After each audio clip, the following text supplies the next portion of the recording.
Я клянусь Господом миров, что сегодня буду говорить только правду. Если этого нет, академический институт превращается в мертвое учреждение.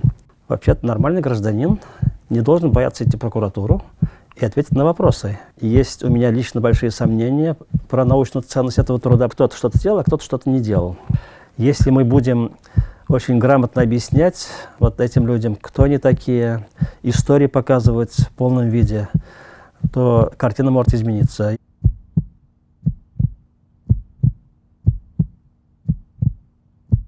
Рафаэль Хакимов наговорил много неправды. И слушатели, и вообще татарстанцы, и другие татары должны знать,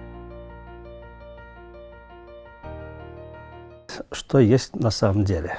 Но моя дискуссия с Хакимовым, хотя имеет и личностный характер, но на самом деле она имеет и общественное значение. Просто, может быть, не все это понимают, но я постараюсь это показать, потому что некоторые вещи достаточно важны для дальнейшего развития татар. Я почему так сильно реагировал на поведение Хакимова? Потому что я был одним из тех ученых, которые сделали много для создания этого института. Стоял как бы у истоков. Когда Хакимов утверждает, что я хотел стать директором этого института, это не так. Он должен правильно цитировать. Просто коллектив Института истории, еще до его создания было голосование, и большая часть коллектива хотела видеть меня в качестве директора. Вот что я сказал. И я понимал, что директора поставят извне, не из нашей среды. Это уже такое время было, 96-й год. Поэтому Шаймиев фактически своего советника поставил. И я считаю, что вот когда цитируешь оппонента, надо правильно цитировать, чтобы люди понимали, о чем речь идет. Теперь вот, что касается того, что я в течение 20 лет ничего не делал, и Хакимов даже там вытащил такой лозунг, что я якобы ему предлагал писать тюрко-мусульманскую Масутру, чего отродясь не было. Я такой работой занимаюсь, но вне рабочего времени. Аллах берсам, может быть, и доведу до конца. Что касается вот того, что я ничего не делал в течение 20 лет, я могу сказать, что я участвовал во всех 5 томах 7-томника истории татар. Причем мною и моим соавтором Искандаром Измайловым написаны ключевые статьи по этнической истории татар, по этногенезу. Вплоть до национального периода мы довели вот это изложение. То есть каркас любой национальной истории состоит вот из этнического аспекта. Этот каркас принадлежит мне, Искандару Измайлову. Может, Хакимову это неприятно признавать, потому что он-то лично вклад не делал, а вот у нас научный вклад такой есть. Кроме того, в течение 20 лет я опубликовал 22 книги. Большинство книг находится на сайте Института истории в электронном виде, любой может взять почитать. И сделал разделы более чем в 40 коллективных трудах, опубликовав свыше 300 научных статей. Ну, поэтому здесь говорить о том, что я ничего не делал, конечно, это нелепо, но Хакимов намекает на то, что все, что я сделал, это старье. Но, видимо, думает, что все, что он пишет, новизна, а вот другие делают не то. Но для того, чтобы оценивать мои труды, надо быть специалистом в области истории и этнологии. Каковым Хакимов никогда не являлся, хотя какой-то учебник по этнологии написал, все смеются над этим учебником, там ничего этнологического нет. Поэтому специалисты знают, какой я ученый, и поэтому время от времени привлекают нас к крупным трудам. Вот я хочу показать одну из таких работ. Вот книга «Татары». Вышла в Москве, так, академическое издание. Мы здесь сделали ключевые статьи по татарам. И даже скоро выйдет второе издание этой книги. Очень интересная история имеется. Хакимов решил сделать под своим патронажем другое издание. И было распоряжение его Исхакова и Измайлова близко не подпускать. Но в итоге редактор этого тома, заведующий отделом этнологии, когда нас исключили из тома, через год слезно просила меня, чтобы мы восстановили все свои работы и туда включили, потому что некому было их писать. Мой соавтор Измайлов заортачился, написал даже письмо Тишкову, что он не хочет в этом участвовать, потому что вводную статью Хакимов сам решил написать в духе рассуждений Якинфа Бичурина первой половины XIX века. К сожалению, книга выйдет с этим вводным словом. Я думаю, все будут смеяться, но это уже не наша проблема. Мы продолжаем действовать и писать разные труды.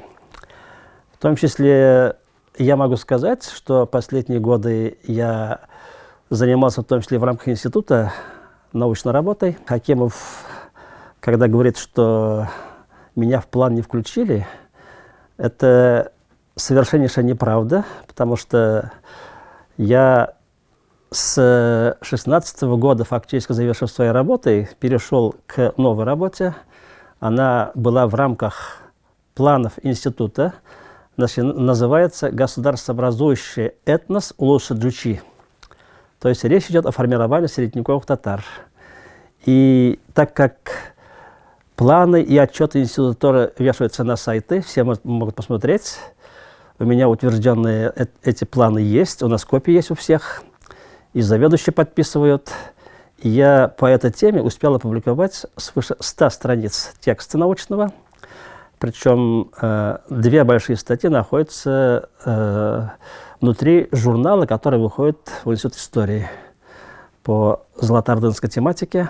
Очень важные статьи, которые были прекрасно приняты коллегами. Я неоднократно с ними разговаривал. Вот поэтому необходимо предметно разговаривать, когда мы говорим, что вот кто-то что-то делал, а кто-то что-то не делал. Но кроме того, я вот сейчас могу сказать, я еще успел подготовить, осталась очень небольшая часть, большое исследование, которое называется «Демографическое развитие татар с конца 19 по начало 21 веков». Я в ближайшие месяцы эту работу закончу, и она будет очень важна к предстоящей переписи населения. Но, правда, она уже вводит не под грифом института, потому что я туда больше ничего отдавать не буду. И там видно будет, чем я занимался, и кроме вот этой основной работы.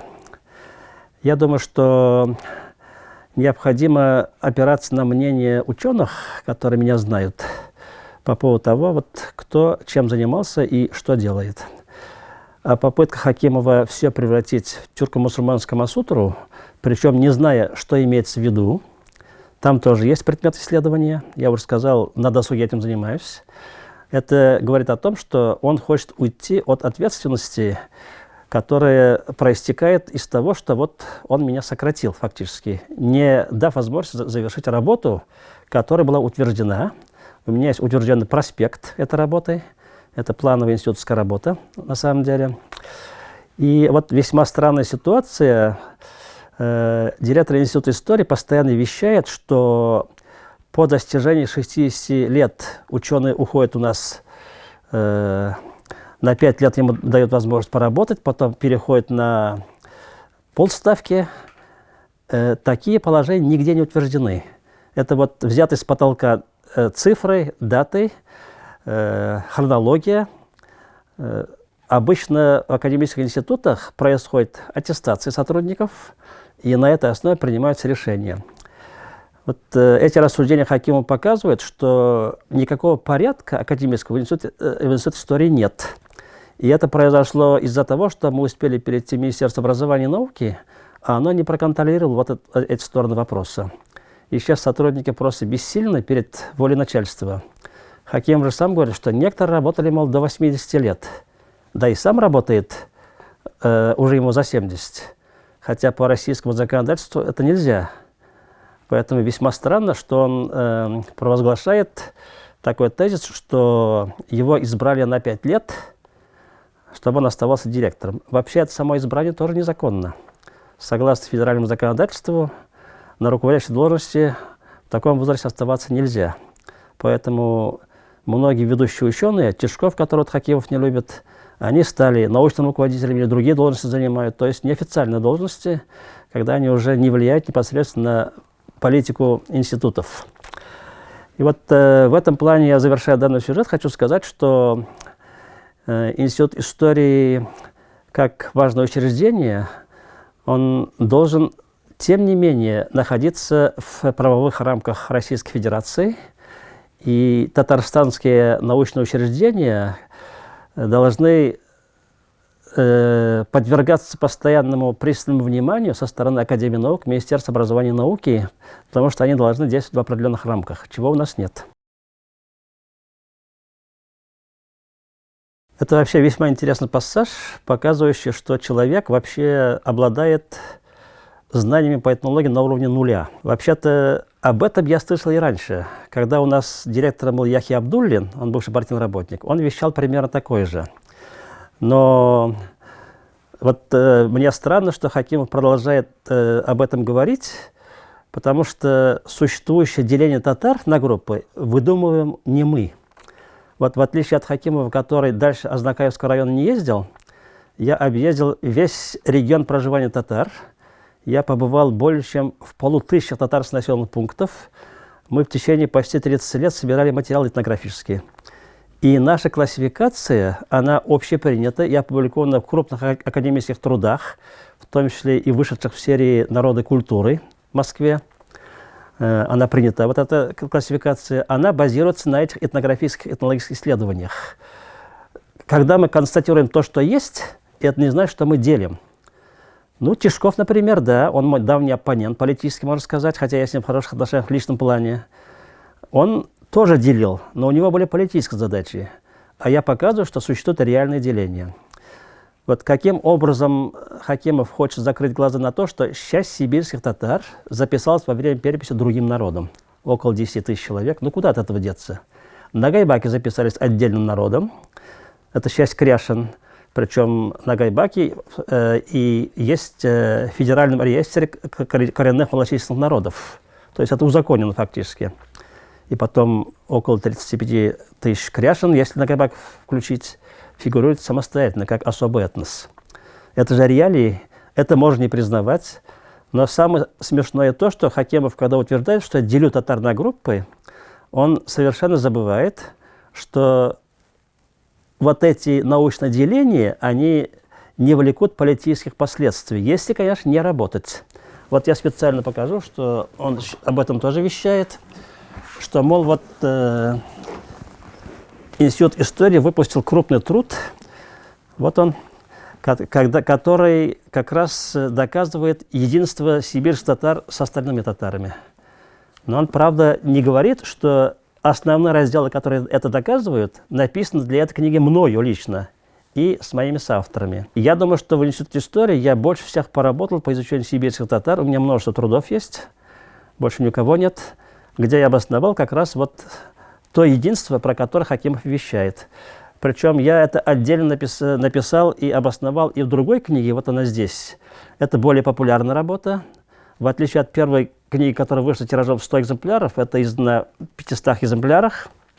Это был, кстати, один общий грант, который я помог через Конгресс татар пробить.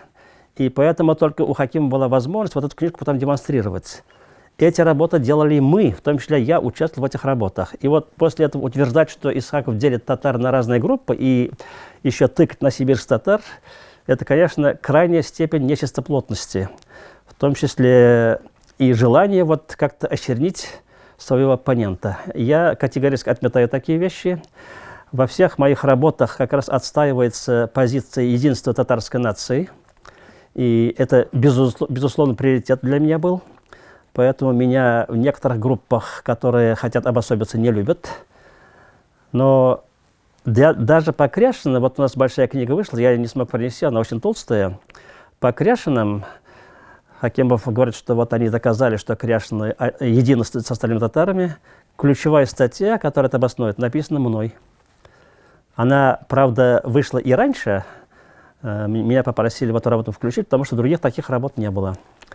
Я фактически являюсь последним дипломированным по высшему разряду этнографом, этнологом, который для Института истории оказался ненужным. Хотя вот для написать их работ мы постоянно нужны. Я думаю, что после ухода Хакимова еще прибегут ко мне, хотя туда, в этот институт уже не пойду, но общая работа еще придется делать. Сейчас я думаю, что серьезная работа предстоит в связи с предстоящей переписью. И когда Хакимов говорит, что я ученик Тишкова, я являюсь на самом деле учеником Соломона Ильича Брука, очень известного ученого, который проводил и организовал научно-методическую сторону 4 советских переписей. Я от него много-много учился. И в 2002 году, когда была сложность с переписью, мы как раз ездили в Институт этнологии.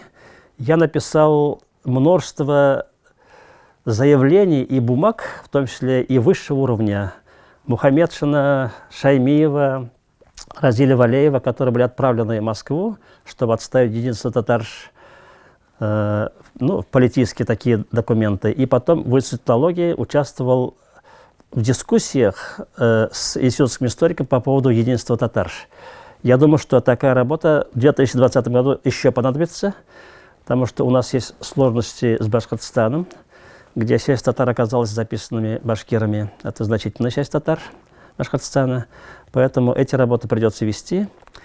И на самом деле я участвую в этих работах, потому что вот тот труд, который в Институте истории начал выходить, история татар-западного Приуралья, я в первом томе участвовал, и сейчас есть необходимость моего участия и в следующих томах.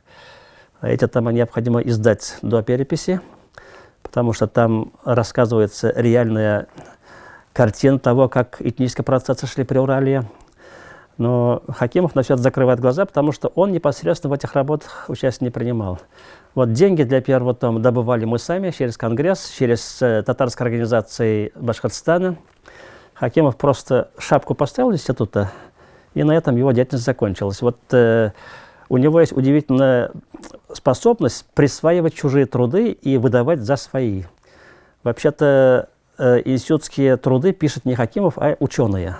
В том числе я сам тоже в этом участвую постоянно. Участвовал до сих пор, по крайней мере. Главная причина конфликта в наших идеологических разногласиях на самом деле.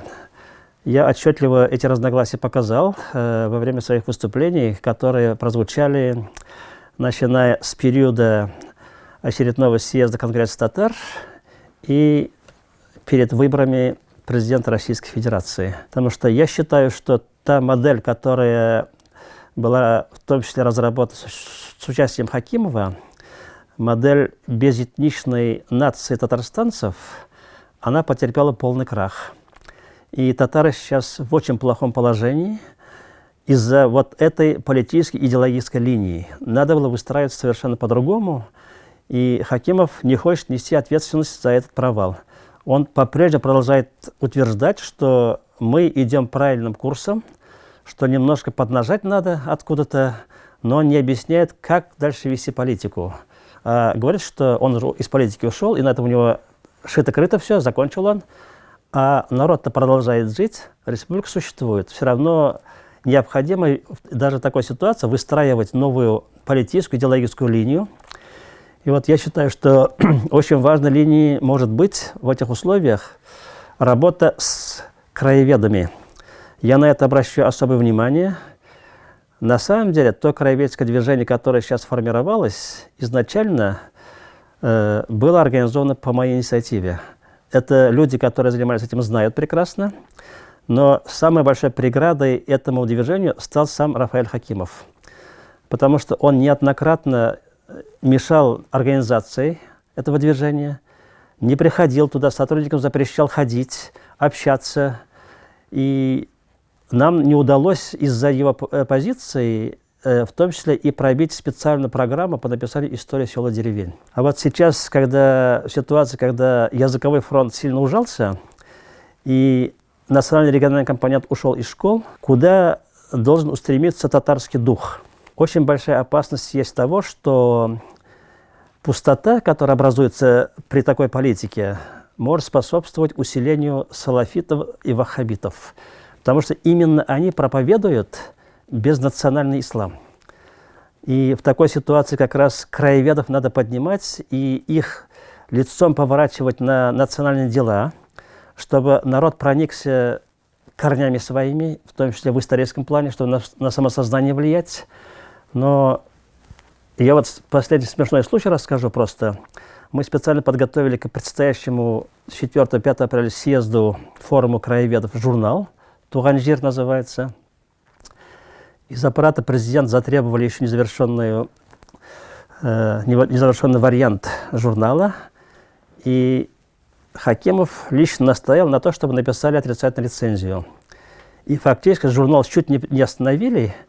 В процессе выхода уже тираж был отпечатан фактически. И мне пришлось приложить большие усилия для того, чтобы журнал все-таки был издан. Он выйдет. Меня поддержало руководство Конгресса, особенно Васил Шайхразиев, который, когда я ему объяснил, прекрасно все понял. По-видимому, Хакимов считает нас какими-то конкурентами для себя, потому что он все время говорит, что Институт истории готовит пятитомный труд по краеведскому направлению, но уже прошло, если не ошибаюсь, 6 лет. Из его интервью видно, что там еще конь не валялся. Он говорит, что концепции еще нет, что вот мы сейчас только готовим первый том. Правда, он хочет написать какую-то новую разновидность трудов краеведских, не закладывая самих основ. Сначала написать надо сами истории сел, потом теоретизировать на этой базе. А он хочет сразу построить большую теорию. Это будет полная ерунда. Но для Хакимова привычно, потому что как только вышел 7-томный компендиум по истории татар, он опубликовал концепцию этого труда задним числом. Вообще-то нормальные ученые концепции публикуют или разрабатывают всегда до начала работы. К сожалению, Институт истории такой концепции не имел. И все крупные ученые, прочитав это, смеялись и говорили, что Хакимов, наверное, с ума сошел, что он концепции публикует задним числом. Вот, это характерная черта Хакимова.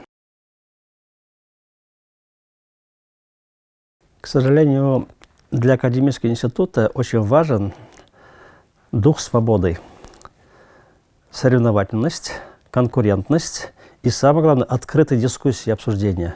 Если этого нет, академический институт превращается в мертвое учреждение. Вот Институт истории потерял эту свою способность, потому что Хакимов стал единственным великим руководителем, кормчим, который вот так указывает всем перстом, куда идти надо. А так как Хакимов не историк, не этнолог, он всего лишь физик, который сделал кандидатскую диссертацию по научному коммунизму, а докторскую писал по политологии, но мы знаем, защитился с большим трудом. И есть у меня лично большие сомнения про научную ценность этого труда, потому что оттуда для практики Татарстана еще не вышло. И вот когда такой человек всем указывает путь, это путь никуда на самом деле. То есть, если Институт истории перестраивать в дальнейшем, то сначала надо вернуть элементы демократии и построить нормальное руководство институтом, чтобы научные кадры имели возможность открыто высказывать свои взгляды и дискутировать между собой. Без этого вперед идти нельзя, потому что ситуация очень сложная. Вот один мой знакомый сказал, что, может быть, сейчас мы находимся на таком периоде, когда, как в прежние времена, если ГКЧП победила, мы бы вот сегодня оказались в таком положении, как мы сегодня находимся. Это очень похоже на правду. И в такой ситуации надо очень умело выстраиваться, чего Хакимов ни в коем случае не сможет организовать. У него просто индивидуальных качеств нет для этого. Потому что он не лидер, он не способен организовать вот такие широкие дискуссии. Ну, когда он говорит, что Исхаков сидит и записывает все высказывания, это он этим постоянно занимается, потому что у него своих-то мыслей нет, он в сфере истории ничего не понимает, только чужие мысли может повторять. И вот, к сожалению, я очень жалею коллектив института, потому что я туда уже не вернусь обратно, у меня своя работа есть, а вот институт надо спасти от такого автократического правления. И просто очистить надо институт. Но, к сожалению, там должен быть на руководящей должности очень качественный кадр. У меня есть сомнения по поводу того, подберут ли настоящего необходимого человека туда. Есть такие люди, но, может быть, они не находятся на глазах у начальства. И это будет печально, если вот руководство института сработает не так по этому вопросу, как положено. Ну вот еще один сюжет я хочу специально обозначить. Это тоже важная вещь. Там же среди обвинений Хакимова в том, что вот мы вскрывали всякие язвы института, звучат тезисы о том, что я писал доносы, ходил в прокуратуру, и вообще он там меня назвал стукачом, за что, кстати, его можно и притянуть соответствующим образом. И другие его высказывания тоже позволяют это, потому что я, например, обнаружил, что моя деловая репутация может потерпеть определенный урон из-за его высказываний. Но я хочу сказать, что прокуратура сама может высказаться по поводу того, что она накопала там. Я в прокуратуру не ходил специально, а посетил прокуратуру по приглашению оттуда. Вообще-то нормальный гражданин не должен бояться идти в прокуратуру и ответить на вопросы, которые мне задавали. Это я сделал.